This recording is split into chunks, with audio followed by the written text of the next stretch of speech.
हमारे पुराने दोस्त थे बाबा भयंकर, उनकी शादी हुई, उनको शादी में सेकंड हैंड कार मिली। अब मान लीजिए कि उनका अपनी वाइफ से झगड़ा हो गया।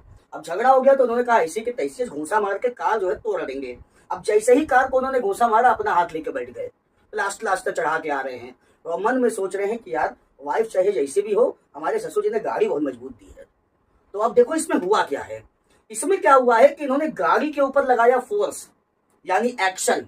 और जब गाड़ी के ऊपर फोर्स लगाया तो गाड़ी ने भी उधर से पलट के फोर्स लगा दिया। कहाँ मार रहे हो, उधर चलो। तो जब गाड़ी ने भी उधर से फोर्स लगाया तो जो इन्होंने फोर्स लगाया उसको कहते हैं एक्शन, और जो गाड़ी फोर्स लगाएगी उसको कहते हैं रिएक्शन। तो जितना फोर्स इन्होंने गाड़ी के ऊपर लगाया उतना ही फोर्स गाड़ी ने भी इनके ऊपर लगा दिया। यानी every action has equal and opposite reaction. चाहे तो आप ट्राई कर लीजिए, घर में दीवार है, दीवार के ऊपर घूसा मार के देखिएगा, और जैसे घूसा मारेंगे आप भी अपना हाथ लेकर बैठ जाएंगे। यानी जितना फोर्स आप किसी बॉडी के ऊपर लगाएंगे, बॉडी भी उतना ही फोर्स आपके ऊपर लगाएगी। यानी अगर दो बॉडीज हैं तो एक बॉडी दूसरी बॉडी पे फोर्स लगाती है, तो दूसरी बॉडी भी पहली बॉडी पे उतना ही फोर्स अपोजिट डायरेक्शन में लगाती है। That is called action reaction law. और यही दिया गया न्यूटन ने अपने थर्ड लॉ में। तो न्यूटन का जो थर्ड लॉ है, इसको स्टूडेंट्स हम लोग एक्शन रिएक्शन लॉ भी कहते हैं। अच्छा, अब इसमें भी एक कंट्रोवर्सी कह लीजिए, या इसमें ध्यान देने वाली बात है। ध्यान देने वाली बात यह है कि न्यूटन ने बताया था every action has an equal and opposite reaction. अब आप कहेंगे ठीक है, हम दीवार पे मान लीजिए घूंसा मारे, अपना हाथ लेके बैठ जाएंगे। लेकिन अगर दीवार की जगह हम किसी को कंटाक खींच के मार दें तो उसके गाल पे तो बिल्कुल लाल लाल निशान पड़ जाता है, लेकिन हमारे हाथ में तो उतनी तेज चोट नहीं लगती। तो अगर every action has equal and opposite reaction है, तो जितनी तेज हम उसके गाल पे कंटाक मारे उतनी तेज हमें भी अपने हाथ पे लगना चाहिए। ऐसा क्यों नहीं होता?